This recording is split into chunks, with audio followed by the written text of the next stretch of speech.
হাসরের ময়দানে কত কাতার মানুষ হবে গো। নবী বলেন আয়েশা, হাসরের ময়দানে মানুষ 120 কাতার মানুষ হবে। কয় কাতার?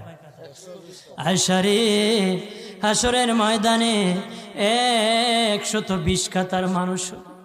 আয়েশা সিদ্দিকা বলেন ইয়া রাসূলুল্লাহ, ইয়া রাসূলুল্লাহ, আমি জানতে চাই আপনার রাসূলুল্লাহর উম্মত কত কাতার হবে? নবী বলেন আয়েশা, আমি রাসূলুল্লাহর উম্মত একাই 80 কাতার হবে।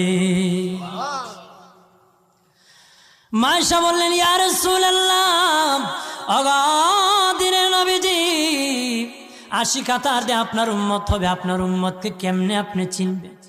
নবী বলেন আয়েশা রে, আমার উম্মতকে 3টা পরিচয় আমি চিনব। 1 নম্বর পরিচয়, আমার উম্মতের কপাল থেকে নূর চমকাবে, নূর চমকাবে। নবী বলে বাবা সাহাবীরা,